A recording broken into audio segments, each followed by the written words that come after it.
Back with another discography ranking, and today I will be going through Ozzy Osbourne's solo albums. There are 12 of them, some really great classic stuff, but also some stuff I really don't care for all that much. Of course, Ozzy doesn't need much of an introduction. He's a rock icon, has a really unique and distinctive voice, and of course, he's had a lot of really great musicians play with him throughout the years on his albums. In particular, the guitar playing, really amazing a lot of the time, whether it's freaking Randy Rhoads, Jakey Lee, Zakk Wylde, Gus G.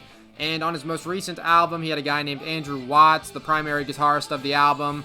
Pretty random pick if you ask me. I don't know why he didn't just get Zakk Wylde to play on it. But yeah, Andrew Watt, his most recent guitarist. Ordinary Man, his most recent album, just came out last week. Kind of why I decided to do this video. Did a review on the album. Thought I might as well get my opinion out on the rest of his stuff as well. And as usual, it's just my opinion, guys. You can give me yours afterwards in the comments. And for those of you who might be new to the channel, usually I will do like a sample clip for the album, like of a song, and then talk about it afterwards. For number 12 through number 9, I have it set up right there just to look at. I'm just going to talk through in this clip, then I'll start doing the sample clip thing. But might as well get started here. Coming in at number 12 is going to be Undercover, which was the covers album he did. Came out back in 2005. Mostly covers of old rock stuff, whether it's like a Joe Walsh, Mountain was covered, and a little story I'll tell that I was reading about the album and stuff, and Ozzy's history. Leslie West, the guitar player from Mountain, which he did a cover of Mississippi Queen on this album. Ozzy states that the first time he ever did cocaine was 1971 with Leslie West, the guitar player from Mountain. So that's just a little interesting thing there. So yeah, that is number 12, a covers album. Jerry Cantrell did the guitar on it. Rarely listen to it, so it has to be down at number 12. Then at number 11 is going to be Ordinary Man, his most recent album. Just came out this past Friday. Really don't care for it all that much. Andrew Watt is doing the guitar playing, as I said before. Chad Smith from the Red Hot Chili Peppers did the drumming.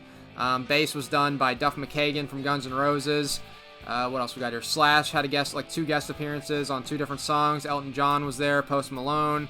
So just kind of a weird album, more poppy and hard rock than metal. Today Is the End was one of the better songs, I thought. Straight to Hell, Scary Little Green Men are like okay, but overall not a huge fan of it. So down at number 11. And number 10 is going to be Scream. That's his 2010 album, his only one with Gus G on guitar. He is a really great guitar player. You can hear that in some moments of this album, but overall, again, really don't love the album all that much. I've got some of the standout tracks listed there. Let Me Hear You Scream is pretty good. Digging Me Down and I Want It More. Those are the songs I probably enjoy the most. It was his only album so far with Adam Wakeman, the guy that's been playing keyboards and some rhythm guitar with him live since 2004. And Rob Nicholson did the bass on it. So overall, just a decent album. Really don't care for it all that much. Number 10, Scream. And then number 9 is going to be Black Rain. Came out in 2007. To this point, it is his most recent album with Zakk Wylde. Don't really know why he didn't get Zakk Wylde to play with him on the most recent album, Ordinary Man. But yes, Zakk Wylde did the guitar playing on Black Rain. I Don't Want to Stop is one of the best songs on it. Countdown's Begun, Trapdoor, 11 Silver, some of the other standouts. Was the first album with Rob Nicholson on bass. But again, overall, kind of hit or miss. Like those couple songs I listed, all pretty good, but then the rest is just kind of whatever. Like, don't care for it all that much. But yeah, so the rest of the list, I'll give the sample clips and stuff. So here we go. You load the dice and fake the smile upon your face. With fingers brushed, you switch the perfume with the maze. What? Down to Earth comes in at number 8, came out back in 2001, has 11 songs on it. Again, kind of a hit or miss album for me, but there is some good stuff on it. The second track, Facing Hell, easily my favorite song on the album. It's got a cool little intro into a great riff. Good lyrics, great guitar solo from Zakk Wylde. Looking at the rest of the track listing, I'd say Black Illusion and Alive are my other 2 favorites, but there is some more well-known stuff on here as well. Gets Me Through, Dreamer, No Easy Way Out, that's a little bit more popular. But the lineup, you've got Robert Trujillo on bass. It was Ozzy's only album with him. Of course, he played in Suicidal Tendencies before that, and he went on to be in Metallica, still is the Metallica bass player. Mike Borden on the drums. It was his first album with him. And Zakk Wylde on the guitar. So overall, just an okay album. Don't love it, don't hate it. Down to Earth, number 8.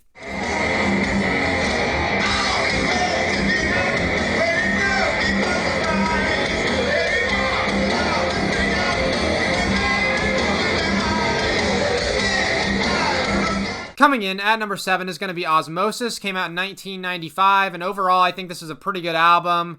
The lineup, there's Dean Castronovo on the drums, his only album with him, Zakk Wylde on guitar, and Geezer Butler on bass. It was the only Ozzy solo album with Geezer on the bass. Of course, he's from Black Sabbath. Overall, a lot of really good stuff on here. Perry Mason is awesome. Thunder Underground is really good. Really awesome heavy riff from Zakk there. My Jekyll Doesn't Hide is a really good underrated song. Even the couple ballads on here are pretty good. I Just Want You and, of course, See You on the Other Side is a good song.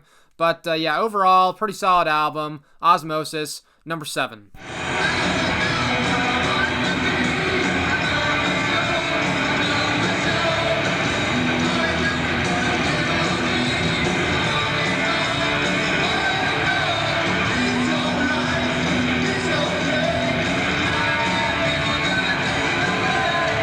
No More Tears comes in at number 6. Got this one on CD right here. Came out back in 1991, and I think it's a really solid album. Has 11 songs on it. My 3 favorites are probably the opening track, Mr. Tinker Train, Desire, and Zombie Stomp. But AVH is a really cool, underrated song. The title track is great. So overall, just a very solid album. The lineup was Zakk Wylde on guitar, Randy Castillo on the drums, and Bob Daisley on the bass. Daisley actually left the band like pretty shortly after this was recorded, so a guy named Michael Inez is actually pictured here in this picture, like on the inside of the album, even though he didn't play bass on the album. But yeah, so really solid stuff. No More Tears, number 6.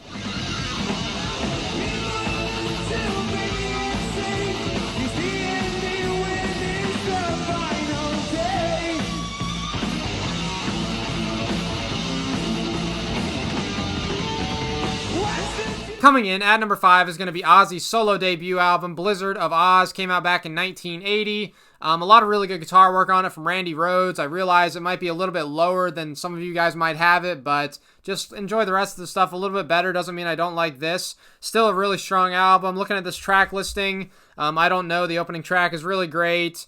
Kind of tired of Crazy Train at this point. Goodbye to Romance, not really a fan of all that much. Suicide Solution, really awesome riff, great song. Mr. Crawley, amazing guitar solo from Randy Rhoads in that one. And Steal Away the Night is a pretty cool, underrated song. Revelation Mother Earth is also really good and underrated.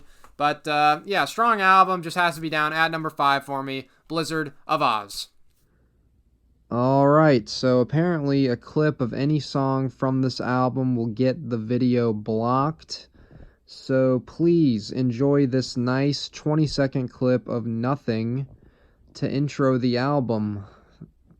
Just a few more seconds. 3, 2, 1. Bark at the Moon comes in at number 4. Came out back in 1983. I have this one on cassette tape. Got it on CD. And I also have it on vinyl. Really awesome album. Like it a lot. Was Ozzy's first with Jakey Lee on guitar, who is an absolute beast. Really amazing player. Looking at the rest of the lineup, Tommy Aldridge on drums. Ozzy's only album with him. Don Airey on keyboards. Bob Daisley on bass. Yeah, so really good lineup. The track listing is mostly really good. The title track is awesome. You're No Different, which is a kind of slower song, is even pretty cool. Rock and Roll Rebel is really great. Center of Eternity.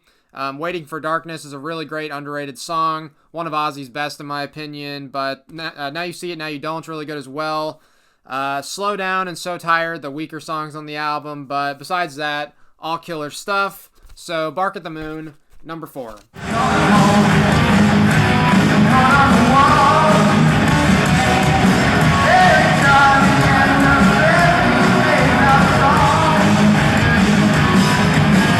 No Rest for the Wicked comes in at number 3. A really awesome album. Came out back in 1988. Ozzy's first was Zakk Wylde, who Zakk was only 21 when this album came out, so that's pretty cool.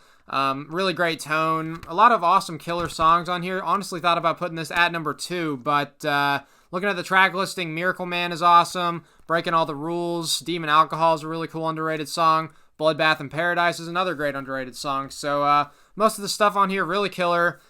Really strong album. Really enjoy it. No Rest for the Wicked, number 3.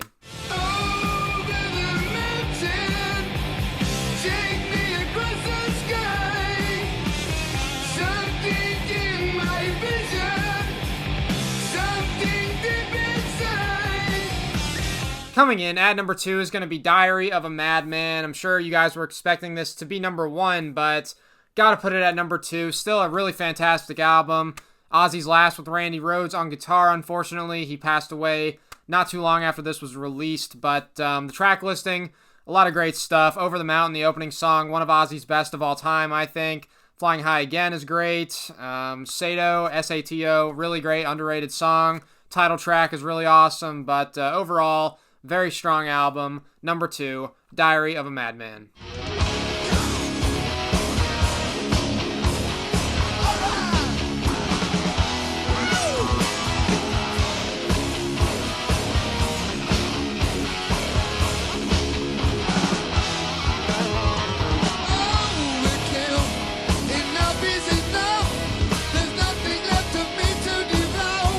Taking the number 1 spot is going to be The Ultimate Sin. Came out back in 1986. Really great album. All killer, no filler in my opinion. It has 9 songs on it. I like them all, but my 3 favorites are probably the title track, Shot in the Dark, and the song Never. But of course, Secret Loser, Thank God for the Bomb, Lightning Strikes, Killer of Giants. All really great, overlooked songs. I've seen some kind of hate and disrespect for this album in the past, and I really just don't get that at all. I love the overall sound and feel of the album. Jakey Lee's guitar tone and playing is amazing.